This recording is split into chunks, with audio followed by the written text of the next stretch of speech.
Então, boa noite a todos, até amanhã. Ok, boa noite, obrigado. Então, pessoal, eu estou reiniciando aqui, já reiniciei, já encerrei a gravação, né, até a intervenção do apoio, e já reiniciei aqui a segunda, uma nova gravação, certo? Da sessão do dia 16 de 6 de 2020, à tarde. Agora são 17h50. Esse vídeo eu vou depois repassar para o CAF, que deve ser disponibilizado no sítio do CAF. Inclusive, quem quiser dar uma olhada nos vídeos, né, já das sessões já realizadas, as virtuais, já está lá no site do CAF disponível. Se quiser ver, eu posso até mostrar. Obrigado, Tazé, por avisar. Então, aqui é uma questão de prova.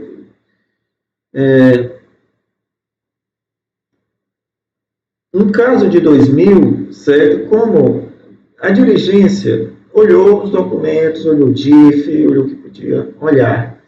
E aqui eu estou seguindo a diligência, eu acho que é isso mesmo, certo?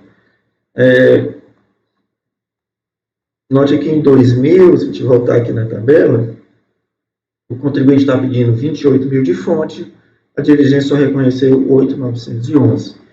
E aí realmente tem que olhar lá nos documentos, tá? Eu olhei lá o que o contribuinte apresentou, acho que a diligência foi muito bem feita. E aqui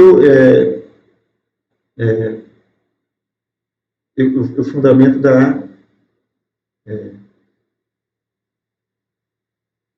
no entendimento que o contribuinte não conseguiu comprovar o que esse fonte que ele tem, tá certo? Em relação a 2001, o que acontece? Deixa eu me ver aqui. O contribuinte está pleiteando. Opa, passei demais.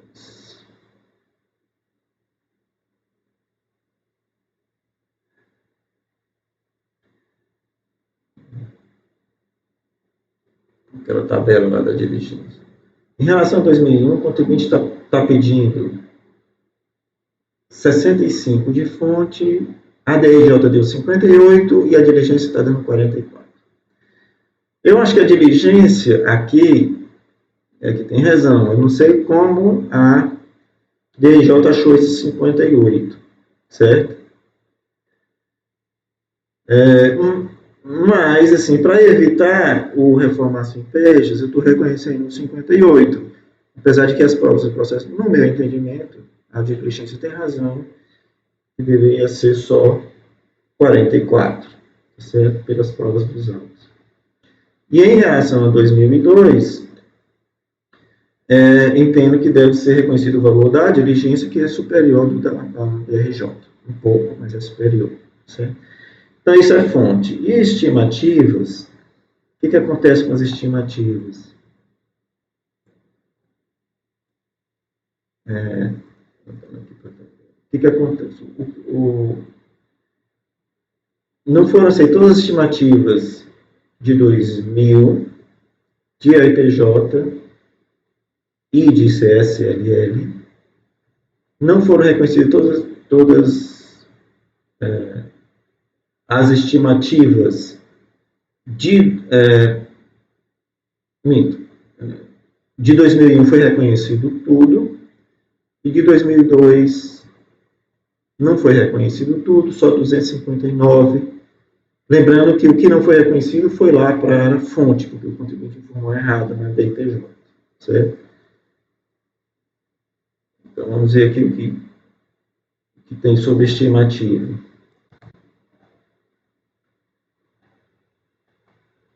Aqui.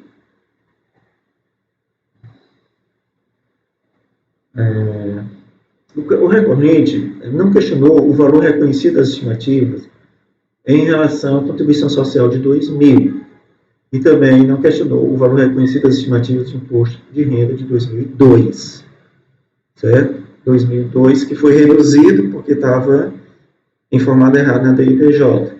E e a CSLL 2000, ele não questionou, certo? Então, tranquilo. Então, o que está em subjúdice é a estimativa de 2000 e 2001 de RPJ. Então, no que diz respeito à estimativa do imposto de renda do ano 2000, o contribuinte apontou 117 mil, mas a administração tributária reconheceu 49. A decisão recorrida corroborou esse valor, sob o fundamento de que o contribuinte não teria incluído como estimativa, que o contribuinte teria incluído como estimativa um pagamento para um imposto apurado no final do exercício, além de que tal pagamento já teria sido apontado como crédito em outra compensação, conforme o seguinte disse assim, olha, o que você diz aqui que é estimativa, não é estimativa, é o tributo, e esse pagamento a mais do tributo já foi até utilizado. Isso em relação a 2000. O recorrente defende a possibilidade do aproveitamento do apontado pagamento indevido de IRPJ por ação anual, como se fosse estimativa e nega a sua utilização em outra compensação. Entendo que o aproveitamento do referido pagamento não é possível, pois desvirtua o instrumento da compensação que define uma decompo para cada crédito tributário.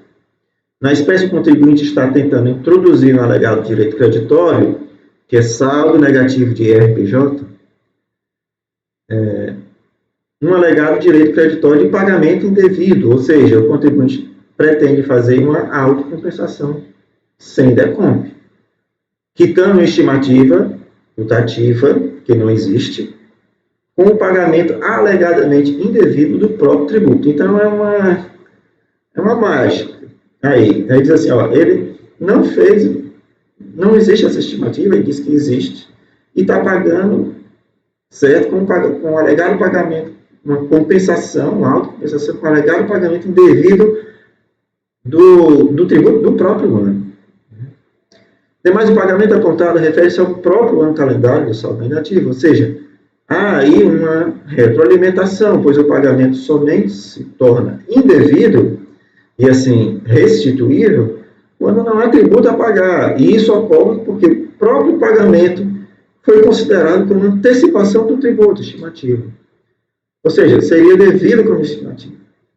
Então, para evitar também a complexidade, não se admite como elemento do saldo negativo algo que é resultado desse mesmo saldo negativo. Certo? Com isso, entendo que a decisão recorrida não merece reparo. Então, eu estou aqui glosando essa estimativa de 2000. Lembrando que 2001 já tinha sido reconhecida totalmente. Certo? Então, em conclusão, certo?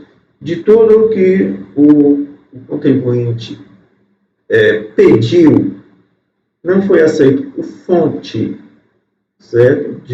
Do IRPJ de 28, ou do IRPJ, do saldo negativo de IRPJ de 2000, não foi reconhecido o fonte do saldo negativo de IRPJ de 2001,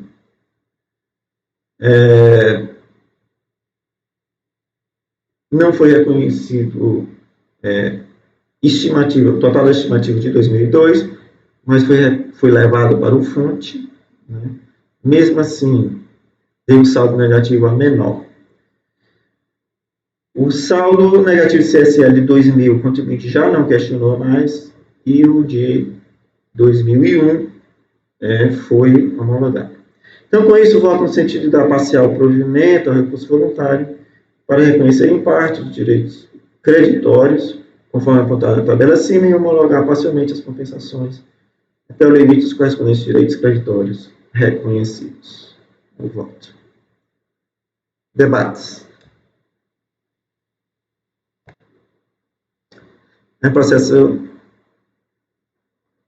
cheio de detalhes, é muito chato para fazer, fico imaginando para votar aí, para quem não é relator. Nenhum comentário? Podemos votar?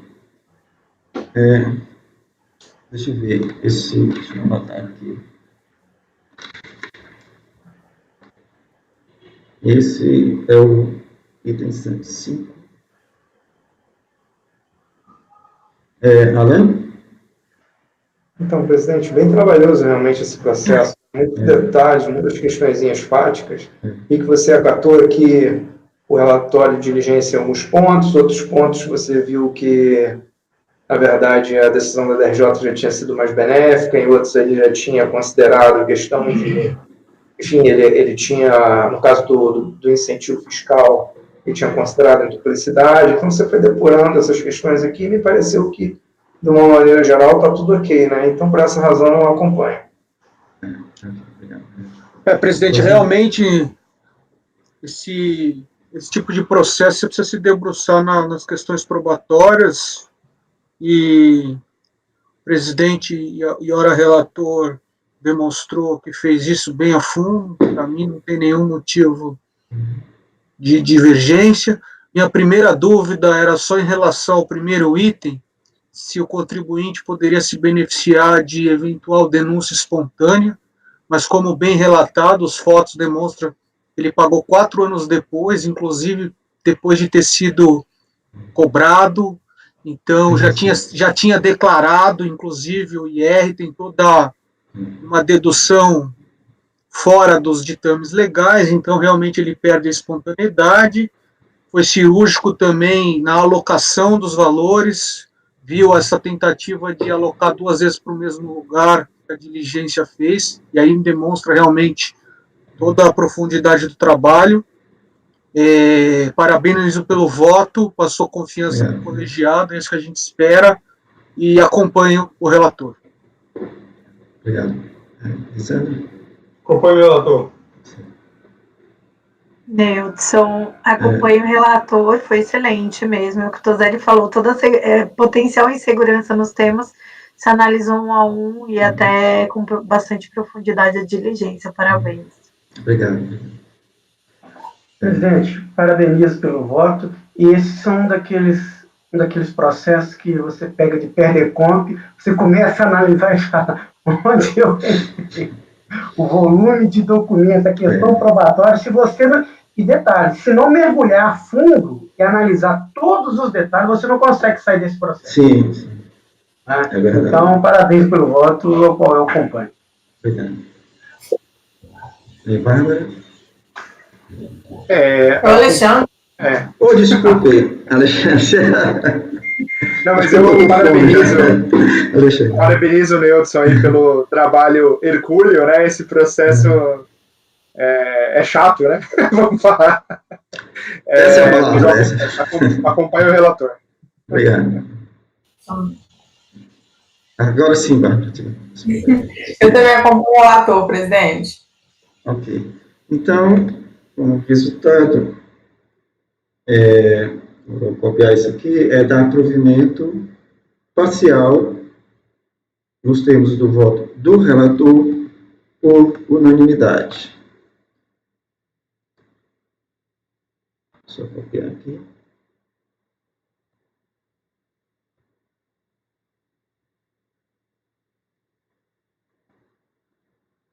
Dar provimento parcial por unanimidade.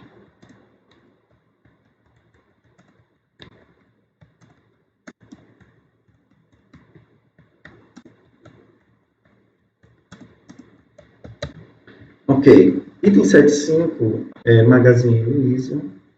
Desculpa, item 7.6 é o próximo, né? Podem abrir. Enquanto eu mudo aqui a cor desse bichinho.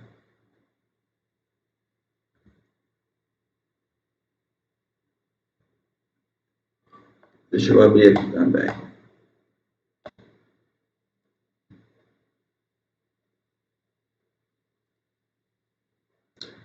Sim, gente, são 18 horas.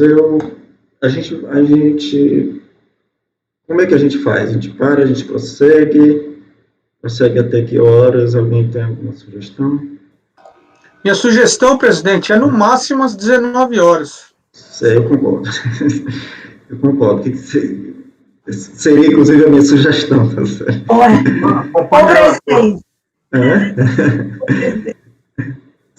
Vice e companhia limitada. Certo. Eu acho que dá para resumir esse processo aí. A gente vai avançar ainda muito. Até às 19. Certo, 10,19. Alguém mais tem alguma outra sugestão? Ou ficamos assim? Acato a sugestão, 10,19.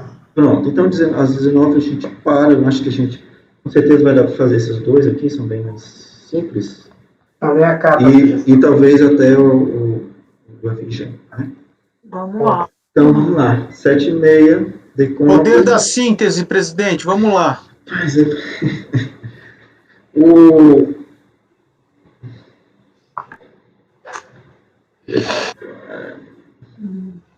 Esse é bem mais simples, certo? Bom, do que se trata? Eu vou tentar trazer, eu não sou muito bom em síntese, né? Mas vamos tentar. Então, o processo, vou tentar ler aqui o que é mais importante aqui no voto. Então, trata-se de PDCOM, contribuinte ao ponto de vista creditório, de R$ 1.870, valor relevante, de pagamento a maior de fonte, arrecadada em 7 de maio, considerando que o débito a ser quitado com esse direito creditório tem valor zero, conforme apontado pelo autor, o efeito será denominado de pedido de restituição. O que acontece? O contribuinte apresentou uma DECOMP para quitar um débito de valor zero. Então, na verdade, é um pedido de restituição.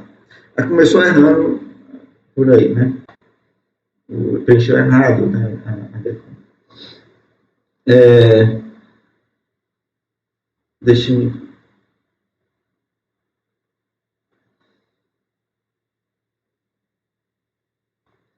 Aí o que acontece?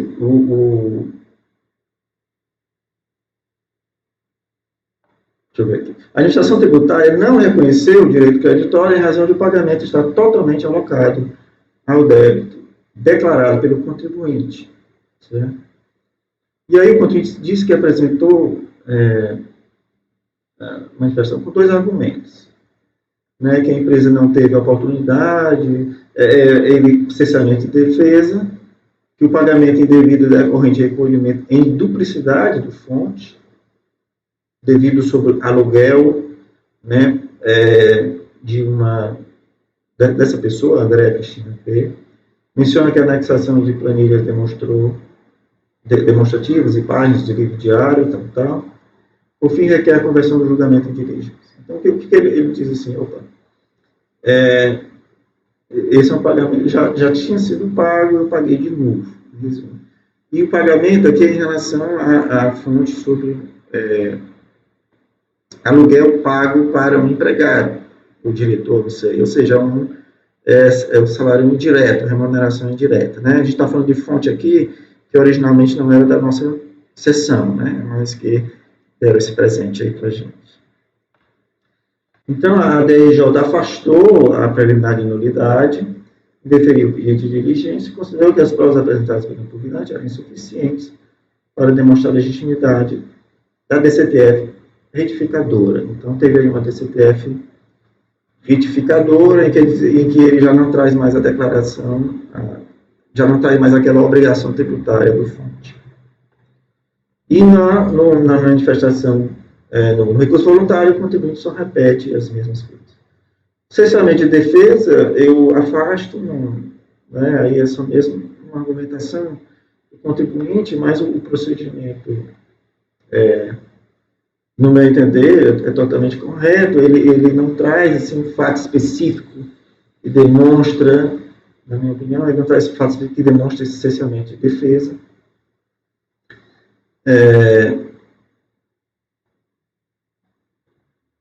Então, eu afasto a preliminar de nulidade.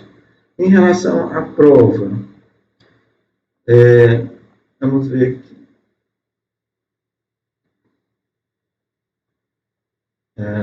O recorrente afirma que o fato de ter errado na confecção do seu DCTF não deve ser determinante para o indeferimento do seu pedido de restituição e reclama pela aplicação do princípio da verdade material para que sejam aceitos os documentos por ele apresentados e prevaleça a justiça. Entenda que a reclamação do recorrente não tem objeto, pois a decisão recorrida... aqui ele está dizendo que não foram que não foram apreciadas provas dele. Então, a decisão recorrida apreciou as provas juntadas pelo recorrente e decidiu que estas não eram suficientes para demonstrar a certeza do direito creditório pleiteado. Então, assim, quando disse assim, olha, nem apreciaram as provas, mas a TRJ apreciou as provas. E entendeu, se manifestou, entendeu que não eram suficientes. Entendo que está correta a afirmação contida na decisão recorrida de que as informações prestadas pelo sujeito passivo, até prova em contrário, são consideradas verdadeiras. Essa fala está voltada para a informação contida na DCTF, espontaneamente apresentada pelo contribuinte, na qual este confessou um crédito tributário de fonte, no valor de 39 mil. Desacreditar essa informação exige uma competente comprovação, seja por parte do fisco, quando realiza um lançamento de ofício, seja por parte do contribuinte, quando reclama de um direito creditório. É esse o teor da decisão recorrida. Não há aí a ironia apontada pelo recorrente. O texto do recurso voluntário é bem assim,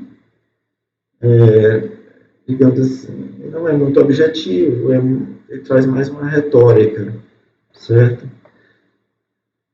O recorrente não apresentou qualquer prova adicional em seu recurso voluntário, apesar de o pedido contido na sua impugnação ter sido negado por insuficiência de prova. Então, ele impugnou, o julgamento foi no sentido de insuficiência de prova e ele não juntou nenhuma prova a mais. Ele apenas reafirma o direito pleiteado. Verifique as provas aqui, sim, é mais importante. Verifique as provas oferecidas pelo contribuinte são uma planilha que consolida os lançamentos contábeis a título de IRRF a recolher e que seriam os elementos determinantes do IRF devido.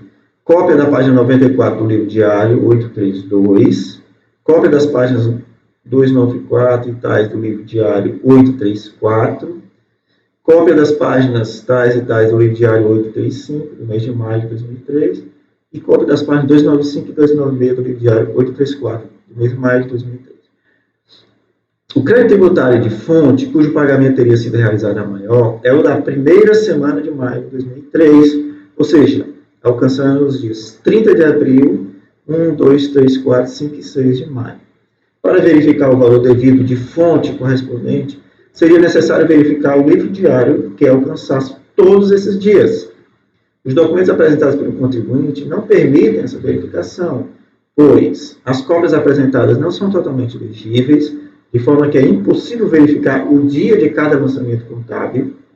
As folhas apresentadas não são sequenciais, de forma que não é possível verificar a possível existência de outros lançamentos contábeis que não foram relacionados pelo contribuinte. E existem 2 livros diários para o mês de maio, 834 e 835, sem que o contribuinte tenha esclarecido por que apresentou 4 folhas do livro 834 e 2 folhas do livro 835. Inclusive, nem sequenciais. Então, eu fui apreciar as provas, então, assim, a principal prova dele é o livro diário, mas o livro diário que ele trouxe, não dá para saber de que dia é, porque a parte esquerda, onde teria o dia, está totalmente ilegível, certo? E, então, assim, não dá para verificar se a redução da DCTF que ele fez é devida, certo? Então, as provas que ele trouxe, e isso já foi apontado na decisão de primeira instância. E agora o recurso voluntário ele só repete os mesmos argumentos, a mesma retórica, e não traz nenhuma prova. Então, é por isso que eu, no caso, estou negando provimento ao recurso voluntário. Eu voto. Debate? Alguém não? Nada? Podemos ir à votação? Alain? Acompanhe, presidente. Eu acompanho, presidente. Acompanhe, presidente. Acompanho, presidente. Acompanhe, presidente. Acompanhe, presidente. Acompanhe, presidente. Ok. Então, ficou por negar provimento ao recurso voluntário por unanimidade.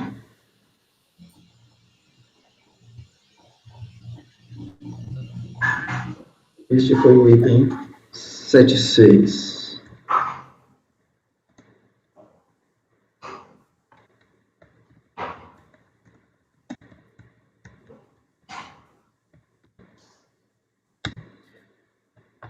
O item 77, Tonton Eletrônica EIRELI. Não sei se eu escrevi certo dessa vez, mas o EIRELI. Uma vez assim, opa. Vamos lá. Deixa eu abrir o 77. É decomp, pagamento indevido.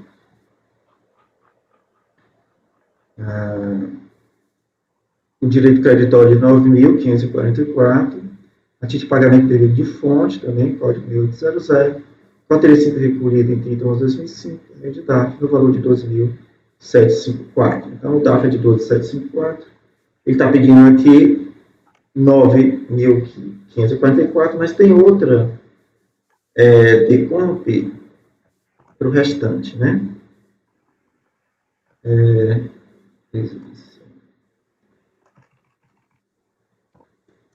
Eu vou passar por voto, né, porque no voto eu faço uma outra descrição mais sintética, certo?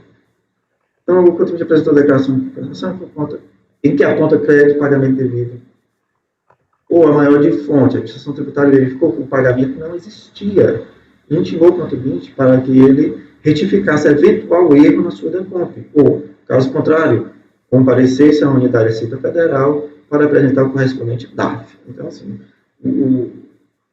a decomp, o direito creditório apontado, é pagamento indevido ao maior. E aí, né, a decomp aponta um DAF, e esse DAF não foi localizado dentro do sistema da Receita. E aí, o contribuinte foi intimado para ou retificar a decomp, indicando o DAF correto, ou então comparecer à Receita Federal para apresentar o DAF, o comprovante de pagamento que ele diz que tem e não foi achado no sistema. Certo? Essa parte. O contribuinte não retificou a decomp e não apresentou o DAF à Receita Federal, mas apresentou uma petição na qual informou que errou ao apontar o crédito de pagamento indevido de fonte, quando o certo seria o crédito de saldo negativo de RPJ. Informa ainda que tentou retificar a decomp, mas o sistema não permitiu alterar o tipo do crédito. Certo? Então, aí ele já mudou a natureza do direito creditório.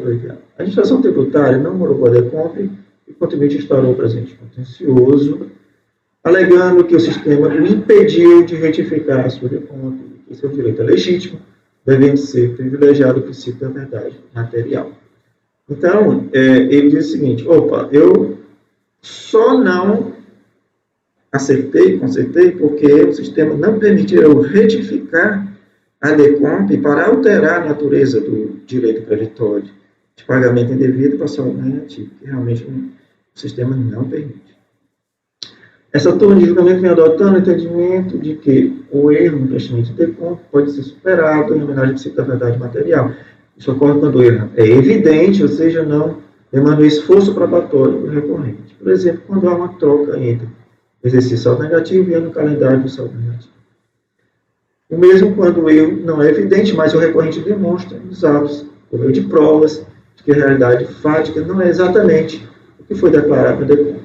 Nessa última situação, a prova se faz necessária, em razão de o erro não ser evidente. Por exemplo, quando a inconsistência das informações afeta a própria constituição de um crédito tributário, que ocorre quando o contribuinte erra no preenchimento de sua TCTF. Na espécie, o contribuinte errou ao indicar um pagamento indevido a maior de fonte, pois o pagamento apontado não foi feito por ele, mas por uma instituição financeira, e em seu benefício, conforme o informe de rendimentos apresentado, folha 86.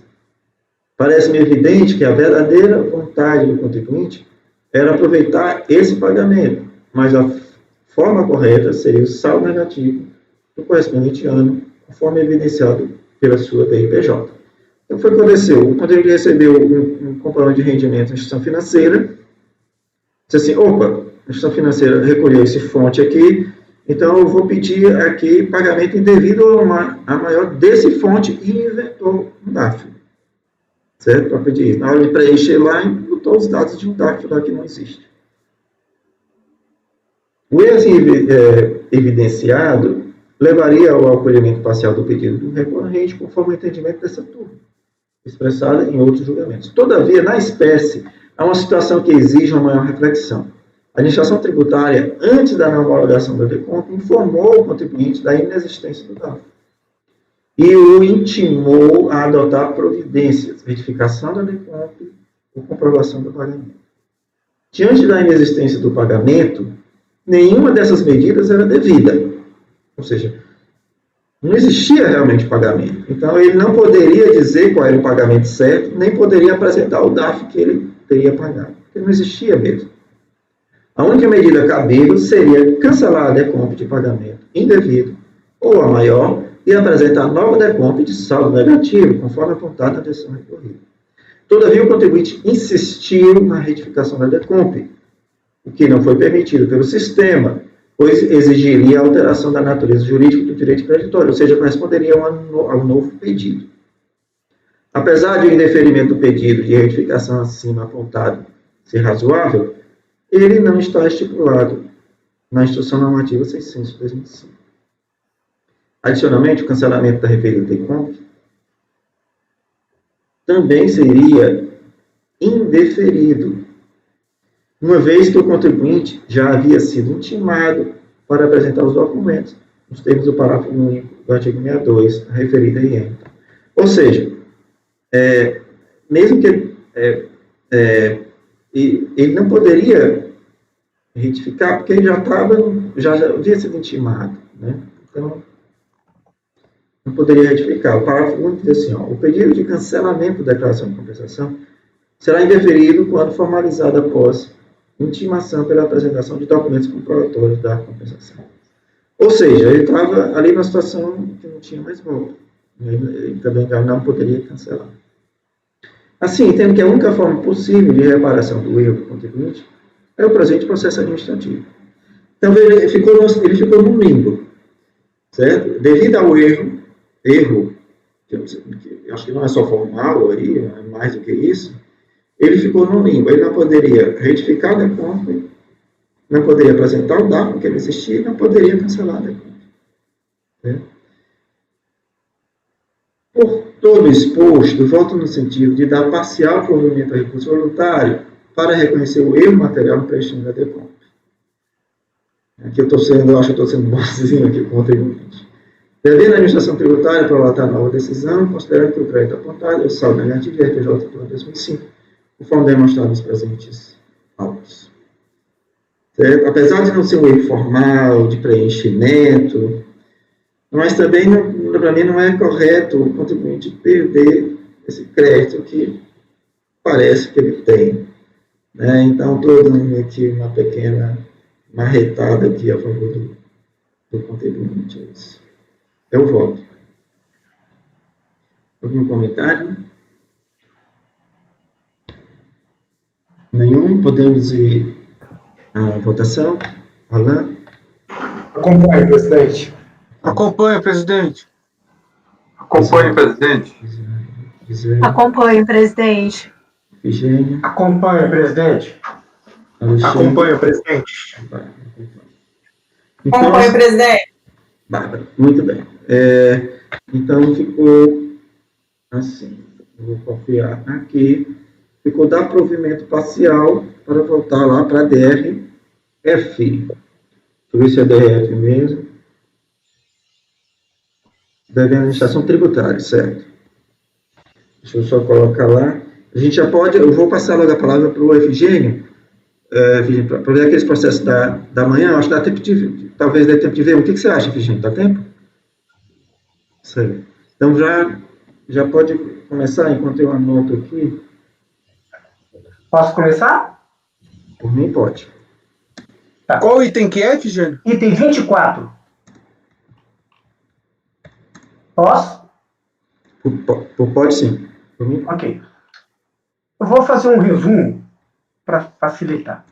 Esse contribuinte é o seguinte, ele formalizou um processo de consulta, discutindo aquela questão da alíquota do hospital, 8% ou 32%.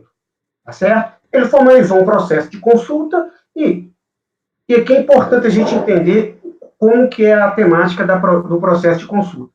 o contribuinte informa que ele se enquadra naqueles dados fáticos, certo? Ele informou que cumpria todos os requisitos, apresentou a solução de consulta. O que a Receita Federal falou? Ok, se você se enquadra nesses requisitos, ok, perfeito, você faz jus não a 32%, a 8%.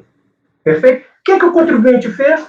Com base nessa solução de consulta, ele apresentou uma PER-DECOMP. Só que aí tem um ponto interessante. Em seguida, a resposta dessa solução de consulta, o que o contribuinte fez? Ele ajuizou uma ação ordinária. E nessa ação ordinária, ele tá atacando exatamente o quê? Aquela IN, alguns pontos da solução de consulta. Por decorrência lógica, o que se verifica? Que ele não se enquadrava nos requisitos da solução de consulta. Porque se ele se enquadrasse, bastava ele seguir o rito normal, né? Então, essa foi a situação.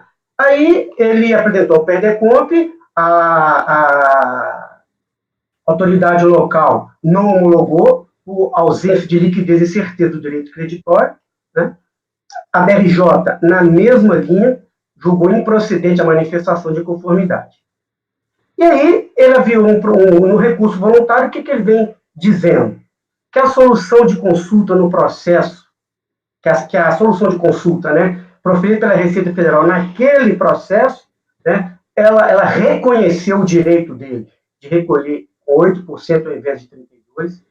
E aí ele cita ainda, em razão de decisão proferida no Tribunal Regional Federal, no processo tal, ele suspendeu a exigibilidade do crédito tributário. Então, aqui ele está misturando solução de consulta, que ele não preencheu os requisitos, com ação judicial, que estaria suspendendo a exigibilidade do crédito. Discorre sobre o direito de recolher o IRPJ com base no entendimento do STJ e do TRF. Enfim, esses são os questionamentos que ele faz. Então, passando ao voto, cinge a controvérsia, parágrafo 9, a verificar a liquidez e certeza do crédito informado na solução de consulta. E aqui, eu traço, no parágrafo 10 aqui, eu traço exatamente o que ele está pedindo na solução de consulta, e o relatório que vai citar a própria IN 306, alguns itens específicos da solução de consulta, para quê? Para contrapor isso exatamente com, quando a gente passa mais para frente, com a medida judicial que ele ajuizou. Então, um ponto importante na solução de consulta fala o seguinte, olha, ele tem direito, desde que se enquadre nos dispositivos da IN 480, só um dos pontos específicos da solução de consulta. Quando ele vai para a ação ordinária, o que ele está discutindo? Alegou ilegais restrições com base em qual IN? Exatamente a IN 480. Então, aqui é patente que se ele está questionando isso na medida judicial, é óbvio que ele não preencheu os requisitos da solução de consulta, né? E aí, eu falo, essa ação judicial, posteriormente, teve decisão parcialmente favorável ao contribuinte, né? E corrobora isso que eu acabei de dizer, que se ele ajuizou essa ação ordinária, é porque ele não possuía aquele direito que ele alegou na solução de consulta. Ou seja, a solução de consulta, nesse caso, ela é uma consulta ineficaz, que a gente vai ver mais para frente. Só que, além disso, ela ajuizou um outro mandado de segurança em 2018. Aliás, que veio transitar em julgado em 2018. E esse mandado de segurança foi ajuizado quando? Lá em 2005. Então, solução de consulta, ação ordinária e depois um mandado de segurança. Então, com base em tudo isso, como que eu encaminhei para o meu voto? Fala o seguinte, eu vou me ater à questão da solução de consulta. O PAF diz o seguinte, que não produzirá efeito a consulta formulada quando não descrever completa ou exatamente a hipótese a que se refere à situação. Então, a solução de consulta que ele fez, o que ele informou, não estava de acordo com a realidade fática dele, né? E aí eu cito também a IN, que vai falar o seguinte, o artigo 15 da IN 230, não produz efeito a consulta formulada sobre fato ou objeto de litígio, em que o consulente faça parte, né, pendente de decisão definitiva nas esferas administrativa ou judicial. Então, ele não poderia discutir isso em consulta, porque já estava discutindo isso judicialmente. Né? E aí eu falo o seguinte, a IN, esse artigo da IN, ele está exatamente, busca a inteligência da súmula CAF, que é aquela, está discutindo a mesma situação no âmbito administrativo e judicial. E aí eu vou e traço, no parágrafo 20, eu traço um roteiro, que a solução de consulta não se presta a verificar a exatidão dos fatos apresentados, se o objeto limita-se a apresentar a interpretação da legislação tributária, enfim, eu traço todo esse cenário. Falo do artigo 170, da liquidez, do crédito, e caminhando por encaminhamento do meu voto. Como os créditos decorrentes do pagamento indevido a maior informados pela recorrente, nos processos tais, não possuem liquidez e certeza, porquanto amparados em processo de consulta ineficaz, né? Então, nesse sentido, eu encaminho que de não conhecer do recurso voluntário, aliás, de conhecer do recurso voluntário e, no mérito, negar-lhe provimento. Como voto, presidente. Debates?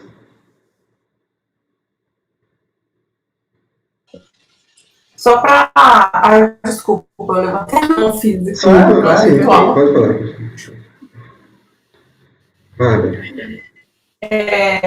FGM, o mandato de segurança transitou em julgado. O mandato de segurança veio transitar em julgado em 2018. 2018, eu coloco a data do transitou em julgado em 2018. Porque ele tinha ação ordinária, depois entrou com outro mandado de segurança, tinha a solução de consulta, já havia antes uma ação ordinária, e depois entrou com mandado de segurança. Então, e ele está alegando o direito dele com base em quê? Ele informou o direito com base no processo de consulta. Porque eu entendi que ele informou que faz jus à alíquota de 8. Sim. Em conformidade com a solução de consulta. Mas a solução de consulta, em conformidade com a solução de consulta. A questão, a origem do crédito dele ele exerce uma atividade hospitalar. Portanto, ele recolheu 32, mas, na verdade, ele deveria ter recolhido 8, conforme solução de consulta. Mas a solução de consulta estabeleceu determinados requisitos que, em razão dele ter ajuizado uma ação ordinária e depois o mandato de segurança, você está supondo que ele não cumpriu os requisitos da solução de consulta, porque se ele tivesse cumprido, não faria sentido ele judicializar a questão. Uhum. Transita em julgado o mandato de segurança. Em 2018. Tudo bem. Mas, para mim, é o seguinte, ou não conhece, falando que a judicialização renuncia à discussão administrativa, ou então a gente vai analisar se ele tem direito a 32 ou 8. Tá, entendi. Inclusive, teve um outro, o próximo, eu não conheci. Uhum. Essa foi uma dúvida que eu tive, entendeu? De conhecer e negar, ou de não conhecer. O próximo, eu não conheci. Exatamente. Conhecer e falar que vai negar em razão disso estar sendo discutido judicialmente... É mais coerente não conhecer. Exatamente, porque a solução de consulta ela é ineficaz.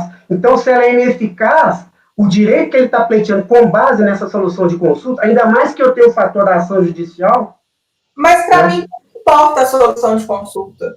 A solução de consulta poderia falar sim ou não. A questão ele tem direito à base de 8? Se ele se fundamentou na solução de consulta, beleza, é um argumento a mais, mas que, em tese, não nos vincularia. Mas eu acho que o mandado de segurança foi questionar exatamente os critérios que a solução de consulta surgiu com base na IN. Critérios da IN, entendeu? Eu não estou questionando propriamente a solução de consulta, eu estou questionando a autoridade fiscal determinar alguns requisitos que não tem amparo em lei. Aí a nossa discussão tem direito a 32 ou tem direito a 8?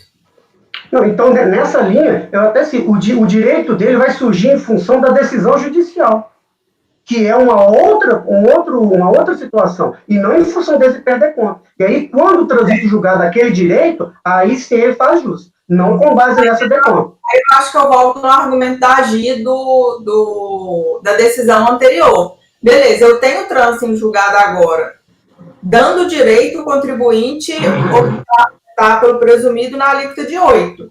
E aí, eu vou falar, vou não homologar a compensação e determinar que o contribuinte faça outra decomp? Porque quando ele ganha esse crédito judicial, existe um outro procedimento, ele vai ter que habilitar esse crédito, a gente não pode aproveitar esse processo aqui para tentar reconhecer. É um outro processo. A Gisele estava inscrita? Entendo. Tá. Eu estou ouvindo, mas... Enfim, eu acho que é um pouquinho diferente, porque nesse aqui, claro, Bárbara, dá para aplicar o mesmo raciocínio. Também me causou um pouco de incômodo, Efigênio, na sua linha, se a gente deveria ou não conhecer. À medida que você conheceu o seu fundamento, eu acho que ele destoou, porque você passa a presumir por meio da solução de consulta, em cotejo, com ação ordinária e mandado de segurança, que ele não se enquadraria. Mas, à medida que você conhece, aí eu tenho que concordar com a Bárbara, a gente tem que avaliar se cabe o 8, se cabe o 32, independente da solução de consulta. E aí a gente, ultrapassando isso, a gente ainda entra nessa questão do trânsito de do mandado de segurança que está reconhecendo o direito. Tá bom, aí voltamos. Será que eu preciso? Aí, né, no 170, será que eu preciso de um novo procedimento de compensação? Teoricamente, em situações como essa, seria ainda mais factível que sim. Mas, de novo, eu acho que há uma concomitância aqui. Eu não conheceria numa situação dessa. Eu teria muita dificuldade de conhecer, assim. Não, Eu concordo. Perfeito, eu concordo com essa. Eu não consigo chegar no 170 aqui, eu não conheceria. Concordo plenamente. Na verdade, aqui, quando a gente for analisar o próximo, vocês vão ver. Eu fiquei muito na dúvida com relação ao conhecer ou não. Entendeu? Eu concordo com vocês aqui. A melhor, nessa linha do voto, seria de não conhecer. Você ia falar? Na verdade, eu já estava numa questão posterior, mas refletindo melhor aqui, também me parece ser hipótese de concomitância. Mas, de qualquer forma, você vê às vezes como é perigoso o contribuinte sair metralhando o judiciário, porque é muito interessante a estratégia que ele fez, porque uma coisa que ele pediu um monte de coisa e não levou nada, porque a questão ainda a gente não sabe se ele cumpriu ou não a IN. E a tutela jurisdicional foi, você pode desde que você cumpra a IN. E aí, na hora que ele tinha que discutir se cumpre ou não a IN, ele fala, a IN não é aplicável.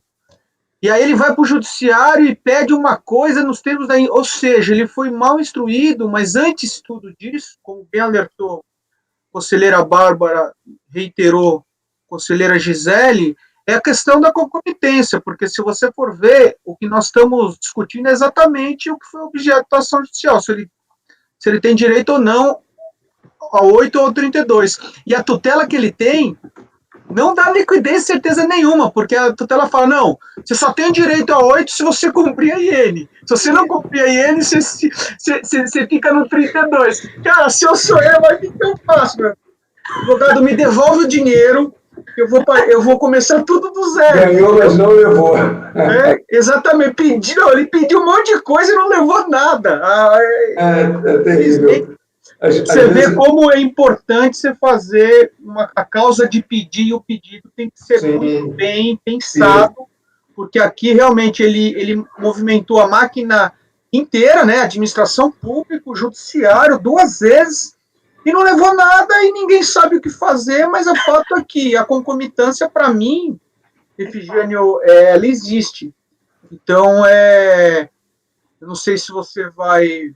Não, eu já ajustei para não conhecer. Eu já ajustei para não conhecer. Não conhecer. Já, né? Certo. Lisandro, queria falar alguma coisa? Não, é isso. Eu acho, concordo com o Tozelli, acho que a concomitância está bem evidente. Porque, inclusive, a questão da solução de consulta ser ineficaz é exatamente por causa da concomitância, porque ele está discutindo isso judicialmente. Ele foi mal construído, concordo. E agradeço pelo posicionamento de vocês. Certo. Então, o Efigênio, o voto ficaria... O voto de não conhecer do recurso voluntário. Certo. Em razão da concomitância com o processo judicial, né? Oi? Em razão da concomitância com o processo judicial. Sim. Tá certo. Podemos votar? Ok. Alan? Acompanhe o relator, presidente. Acompanho, presidente. Acompanhe o relator, presidente. Acompanho o relator. Acompanho o relator também. Bárbara? Eu vou acompanhar as conclusões só porque eu achei que o voto está direcionado no sentido de que ele não faria jus aos 32, aos 8, por não cumprir os requisitos da IN.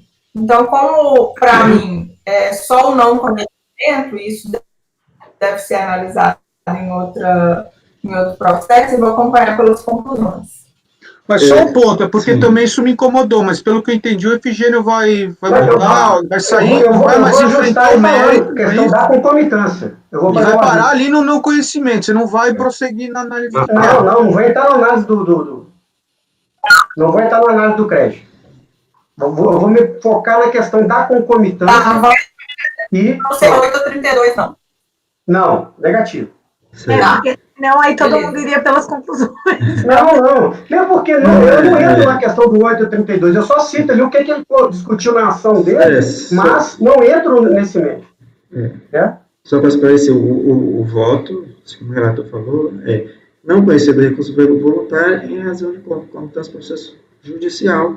A fundamentação é demonstrar que há concomitância. Né? É só assim, então... Não há que se falar ainda em enquadrar nisso, ou enquadrar naquilo outro, porque isso daí já seria apreciar um mérito que não, cara, não vai conhecer. É isso, né, Efigênio? Exatamente. Certo. Então, beleza. Aí, então, assim, Bárbara, você ainda pode pelas conclusões? Ou... Não, vou acompanhar o relator. Ok. Então, Bárbara acompanha o relator. E eu também acompanho o relator. Então, ficamos... eu vou colocar... Depois, você vai alterar o dispositivo, não é, Virgínia? É porque eu estou com a minha... Eu vou alterar o dispositivo. Aí depois eu pego, certo? Eu vou colocar aqui, que é não conhecer. Eu já até alterei no meu aqui. É porque está no... não está no meu, que eu estou aqui no... não conhecer do recurso voluntário. Aí depois eu vou estar, conforme o voto relator, e eu, na verdade, eu vou pegar o dispositivo. Em razão da... Só para poder declarar, né? Em razão da concomitância com processos judiciais.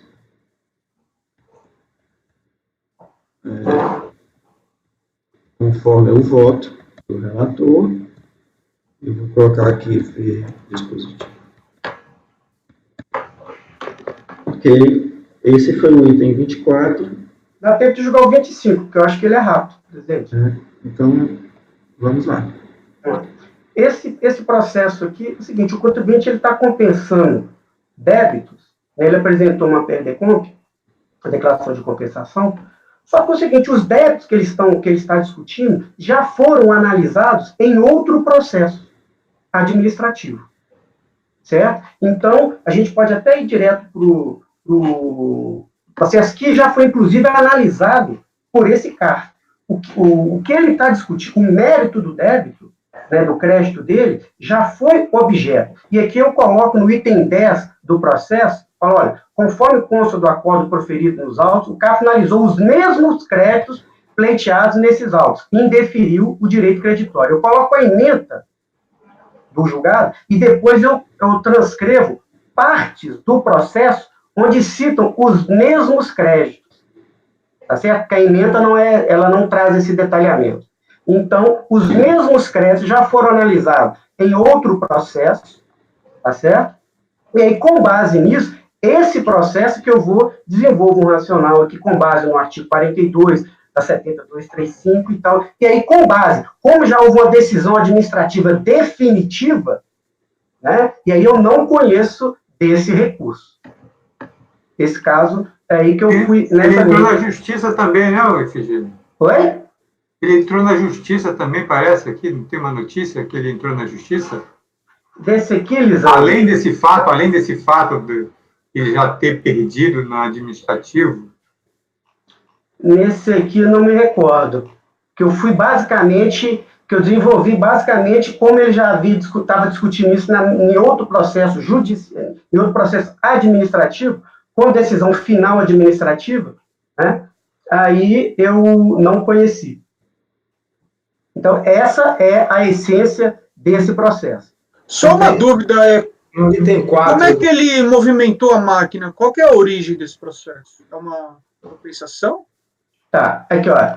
Compensação em que o contribuinte compensou débitos próprios com crédito de IRPJ e, inclusive, o seguinte, pedido de restituição de LULE, lá de trás.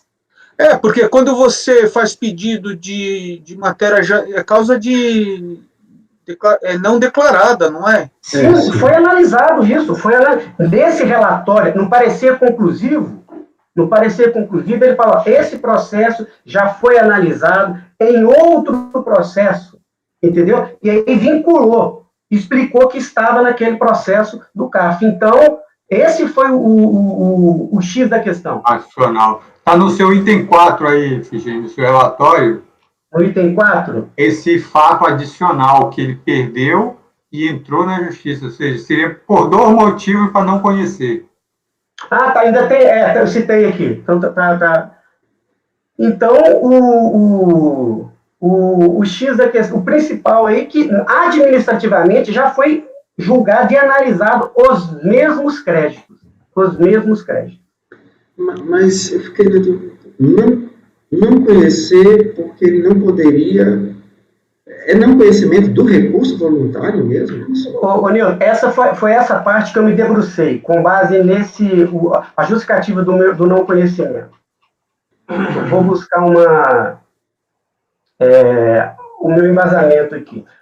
O parágrafo 13. Nos termos do 42, 2 do PAF, são definitivas as decisões de segunda instância que não cabem recurso ou se cabível quando decorrido prazo sem interposição. Verifica a decisão administrativa sobre determinada matéria, faz com que essa matéria específica torne-se definitiva no âmbito administrativo. Trata-se de estabilidade das relações jurídicas, como salienta Heleno Torres. Não se trata com isso simplesmente de pretender transpor o instituto da coisa julgada do processo judicial para o âmbito administrativo. Eis que tal fato implicaria em ignorar a dualidade jurisdicional, como reflexo do princípio da inafastabilidade de jurisdição, mas sim de afirmar a autoridade das decisões proferidas pela administração pública sob o crivo do contraditório e a ampla defesa, com o corolário do devido processo legal. E aí eu busquei Rubens de Souza, umas outras linhas, e cheguei à conclusão do seguinte: como é uma decisão definitiva administrativa sobre a mesma matéria,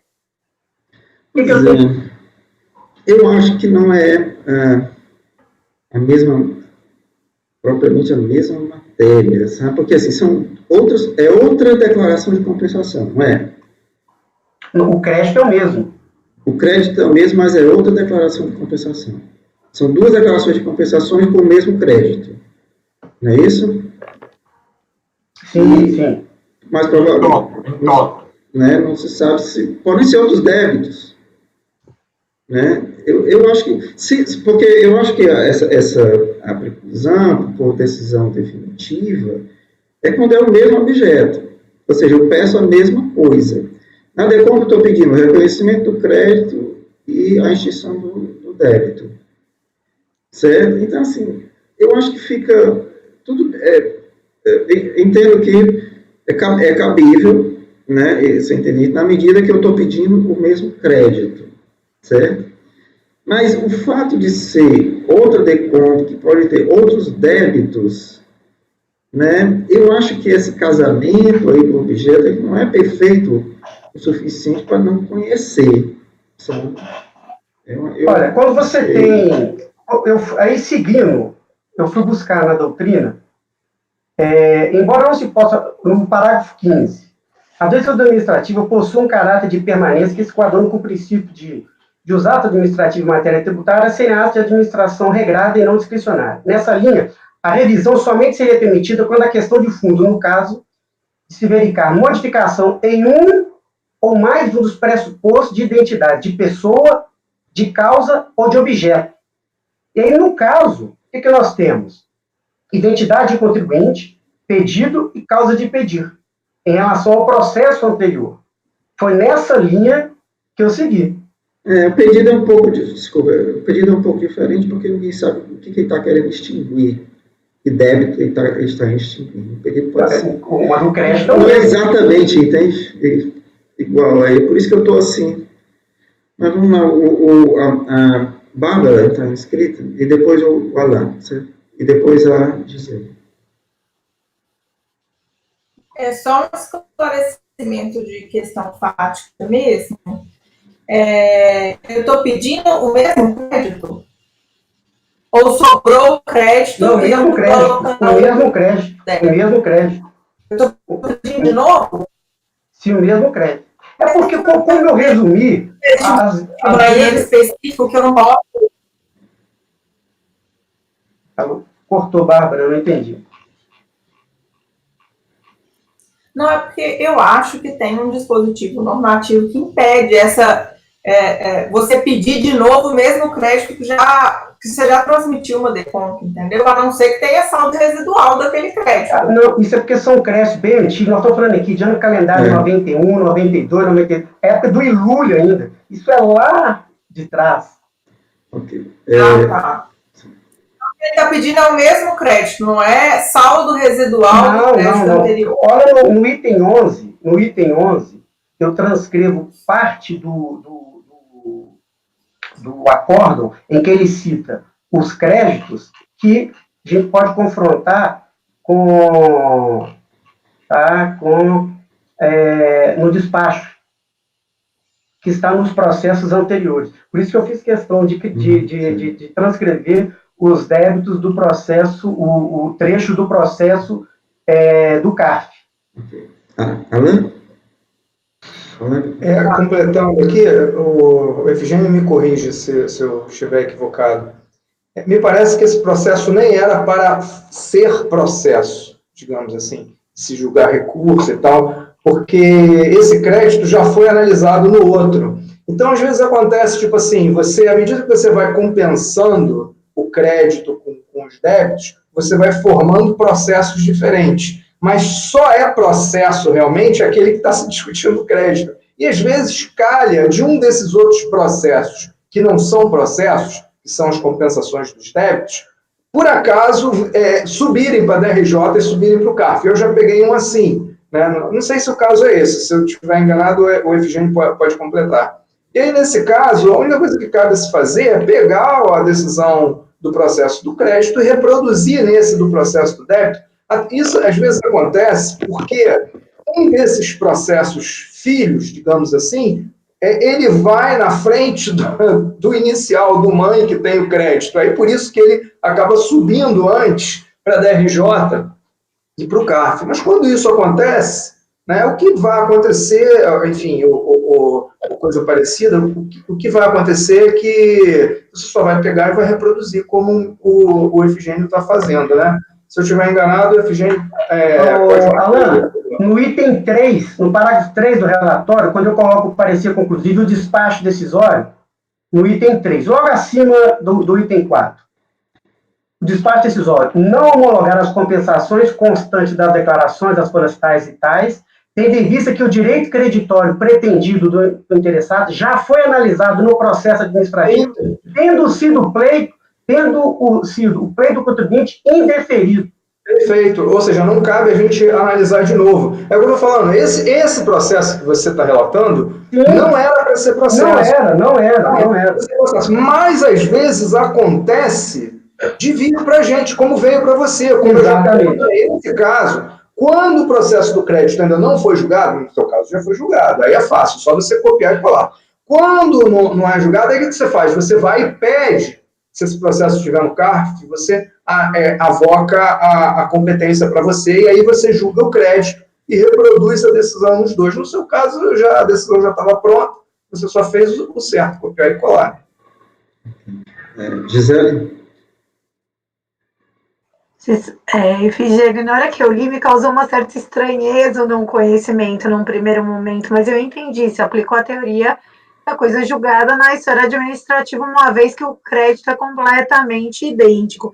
Eu entendi também a colocação da Bárbara, que foi o que me gerou, assim, uma certa dúvida, né? Porque se você tivesse um valor remanescente, aí, Nilson, puxando o seu gancho, ia ficar, talvez, ia gerar uma certa dúvida. Aí é diferença. Mas ainda assim, se for na linha eu vou pegar de vocês todos, se for na linha do Alan, quando a gente aprecia a origem do crédito, ela está apreciada. Ainda que você tenha remanescentes, bem ou mal, o primeiro avocado dentro do CARF julgado, se você pensar, você está remontando a origem. Como é que você vai ter outro? Ainda que de outro débito da parte remanescente, você vai conseguir julgar de forma diversa. Eu não sei, é bem complicado isso. Já extrapolando a própria casuística do Efigênio. E nós estamos analisando o crédito. Porque você está analisando o crédito, com muita dificuldade, assim, de ver de forma diferente. Não sei. E aqui também, Nilson, acaba assim, qual vai ser a alternativa? Um saneamento? Porque eu concordo também com ela. Poxa, será que isso deveria sequer ter virado processo para a gente não conhecer aqui? Será que não seria um saneamento, um despacho? Não sei, é que é estranho mesmo do jeito que está. Esse me deu muita dúvida, me debrucei, aí que eu fui buscar até doutrina e tal, para poder construir essa linha de não conhecer. Ficou muito bom. Entendeu? Eu busquei essa fundamentação, porque é um processo que dificilmente eu arriscaria falar o seguinte: isso hoje acho que não aconteceria. Dificilmente isso aconteceria hoje. Entendeu? Tanto é que está citando aqui Lully, que nem existe mais. Assim. É quase um problema de saneamento aqui, mas em todo caso. Não, mas eu não estou entendendo. Saneamento. Por quê? Porque, no fundo, gente, esse processo sequer deveria existir. Não, mas o contribuinte pode pedir o que quiser, a administração vai dizer que ele tem direito ou não tem direito. Mas é realmente, não é nem para ter subido, então, na verdade, não é nem para a gente julgar, né? Eu acho estranho ele chegar... Por isso que eu não conheço. Então, assim... Mas, Alan, o efeito prático, a partir do momento que o recurso voluntário ele é processado e vem para o CARF vai fazer o juízo de admissibilidade dele. Concordo que a gente não é aquela matéria que a gente está acostumado de não conhecimento, que é prazo, parte vigente. Aqui, na verdade, é como se fosse uma inépcia. Ou seja, é uma matéria que ela não mais está passível de ser discutida no contencioso administrativo. A partir do momento que a autoridade preparatória manda para o CARF analisar, qual é a solução que você tem? Ou não conhecer, ou conhecer e analisar o mérito. Ou é um ou é outro, não tem outra opção. Ou o CARF conhece e julga o mérito, ou não conhece. Para conhecer, o pressuposto processual é ter interesse de agir, aquela matéria ser objeto de contencioso. Como não é, eu concordo com o Efigênio. Apesar de fugir do que a gente está acostumado, é caso de não conhecimento, porque já veio aqui. Mas se você for ver, não deveria nem ter vindo. Nem voltar. Porque não é matéria. Então, na verdade, é justamente aquela coisa, às vezes, que passou, por exemplo, da compensação não declarada da não homologada. A não homologada dá direito a contencioso, a outra não. Foi um lapso que aconteceu na origem que, infelizmente, o CARF veio aqui.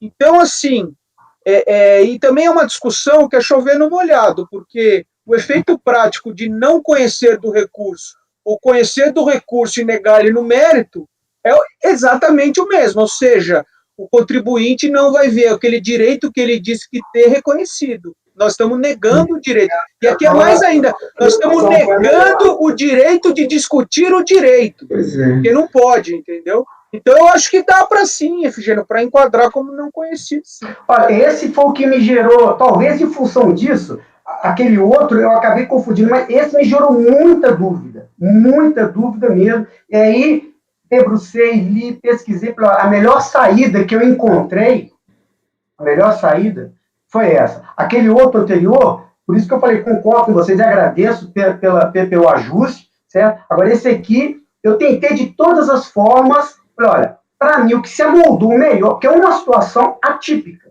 né? A que melhor se amoldou o caso, para mim, foi o não conhecimento. Ok, podemos votar?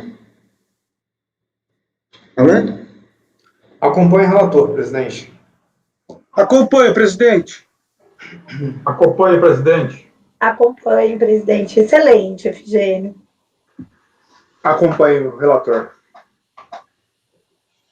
Acompanhe o relator. Ótimo. É bem instigante mesmo, essa questão. A gente poderia discutir mais um pouco, se não fossem 19 horas e 1 minuto, né? Acabamos em cima da hora. Em cima da hora. Eu vou acompanhar o relator. Então, foi recurso voluntário não conhecido por unanimidade.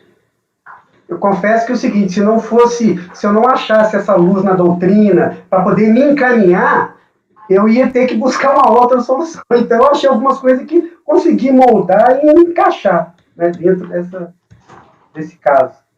Poderia ser o pioneiro, Efigênio. O quê? Pioneiro da tese, do não conhecimento. Virou. Ficou Agora, olha só, às vezes essa questão de resumir o processo, às vezes ele torna um pouco mais complexo, quando a matéria é complexa. também acho. Quando é um processo simples, igual a questão probatória e tal, tranquilo. Agora, pode ver, esse processo e o anterior, aquele outro anterior, aliás, os meus processos, os 3, tem detalhes que às vezes você resume, mas fica um fio aqui ali que tem que ser esclarecido. Tem detalhes. Certo. Então, mas é isso. Colegas, eu só vou pedir para quem tenha ajustes a fazer nos dispositivos, que façam logo Já hoje. Newton, já estou lá. Eu ver se eu ainda hoje compilo aqui a ata e passo para vocês, quando vocês tiverem um tempinho para dar uma olhada, tá ok? Então, vamos encerrar a sessão de hoje. Vou encerrar aqui a gravação.